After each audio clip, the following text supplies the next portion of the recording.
My wife is 100% the fun police. Like when I'm having fun, like, 100%. Show up and they go, pull over, you're having too much fun. Like it's like. So I was like, back up, back up. Yeah. Kevin Hart has built a career saying things most people would never dare to say out loud. He roasts movie stars, he roasts athletes, he even roasts legends sitting right in front of him. Most of the time, people laugh it off, but sometimes the jokes land differently. How are you doing? I am good. You're a married man. I know, off the market. Calm down, ladies. It's all gone, ladies. You missed your chance. You missed your chance. You had a chance. You chose 50 Cent. You choose. You chose wrong. She chose wrong back then. Because not every celebrity reacts the same. Some laugh until they can't breathe. Some get quiet. And a few realize in real time that the joke might have gone too far. Today, we're counting down 10 celebrities Kevin Hart roasted right to their faces, starting with the funniest and ending with the moment where comedy stopped being comedy and turned into real consequences. Let's get into it. Kevin Hart doesn't always rely on big punchlines. Sometimes his comedy works best when he lets the moment speak for itself. When Kevin appeared alongside Sofía Vergara, the jokes were light and playful. Nothing aggressive, nothing cruel. But what made the moment funny wasn't what Kevin said. It was how Sofía reacted, her facial expressions, her pauses, the way she looked at Kevin before he even finished his sentence. Kevin noticed it instantly and didn't push any harder. He let the audience sit in that reaction, and that's why it worked. This was Kevin at his most controlled, reading the room perfectly and knowing when less was more. But once Kevin gets comfortable, he's quiet and emotionally unreadable, which made him an unexpected comedy goldmine. When Kawhi spoke in that famously monotone voice, Kevin completely lost it. Not because of a punchline, but because of the delivery. Kevin laughed harder than anyone else in the room. The audience followed his lead. This roast worked because Kevin wasn't mocking Kawhi directly. He was reacting to the awkwardness of the moment. But awkward humor is risky, because while some people laugh at silence, others don't know how to respond to it at all, and that discomfort would start showing up more clearly very soon. This is where the tone begins to shift. Kevin made a quick joke about age. It slipped out fast, faster than he probably intended. The room laughed, but something felt different. Kevin immediately tried to clarify himself. He explained what he meant. He softened the joke because for the first time, he felt it. That tiny pause, that moment where you realize the laugh wasn't fully comfortable. The joke wasn't offensive, but it landed heavier than expected, and Kevin knew it. This was the first sign that even friendly roasts can misfire, especially when timing isn't perfect. And next, the consequences became very real.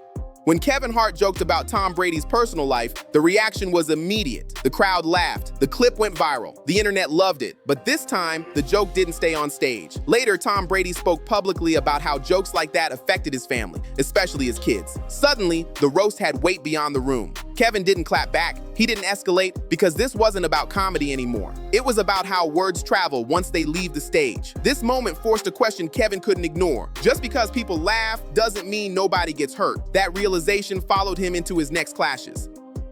This wasn't playful banter. This was a power struggle. Stephen A. Smith came in loud, confident, and ready to debate. Kevin didn't debate at all. He waited, let Stephen A. talk, then dismantled him with a single well-timed joke. The crowd exploded because Kevin wasn't just funny. He was calm, controlled, effortless. This was Kevin showing why comedians are so dangerous in verbal battles. They don't need volume. They don't need aggression. Timing alone wins. But moments like this can inflate confidence, and that confidence pushed Kevin toward riskier territory. When Kanye West made headlines for living inside a stadium, Kevin Hart couldn't resist commenting. The jokes were bold, the commentary was non-stop, and the internet ate it up. But Kanye wasn't just another celebrity. He was already surrounded by speculation, controversy, and uncertainty. Some people laughed, others paused, because this time the joke didn't feel like it was aimed at a situation. It felt aimed at a person going through something unstable. Kevin didn't face backlash directly here, but this moment quietly changed how people viewed his roasting style. It raised a quiet question. Where is the line? When the person you're joking about isn't laughing, that question would become unavoidable at number 3. Roasting Snoop Dogg is risky. He's a legend, a cultural icon, and one of the best roasters himself. But Kevin didn't hesitate. He flipped Snoop's image, turned swagger into age jokes, confidence into comfort, and somehow it worked. Snoop laughed, the crowd laughed, Kevin won. This moment proved that when Kevin is in rhythm, he's almost untouchable. But not everyone reacts the same way. And at number 2, Kevin learned that silence can be louder than laughter.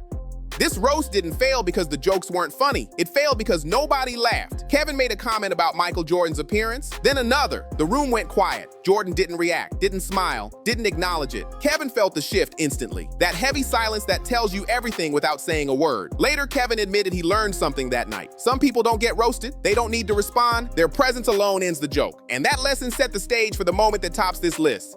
This wasn't a stage, this wasn't a studio, this was a live NBA game. Kevin Hart trash-talked James Harden relentlessly. Jokes, insults, non-stop commentary from the sidelines. At first it was funny, then Harden stopped laughing and started scoring. Shot after shot, point after point, James Harden dropped over 50 points. Kevin later admitted it himself. His jokes didn't distract I was a guy that Harden, everybody they wanted to be motivated around him. because I was always a good time. Now, Anymore. Will, on the This other was hand, real-time now let me tell you about this. Now, because I know Will, we talk. comes. You know, Here it Will. goes. First of all, you're looking at a new version of Will. Since the teeth, he's changed. Will before, yeah, Will before the great, Will before the great wall of teeth was a different Will. Now that Will was a problem. Well, you know, Nelson Mandela said about that. He said, holding a grudge is like drinking poison and hoping it kills the other person.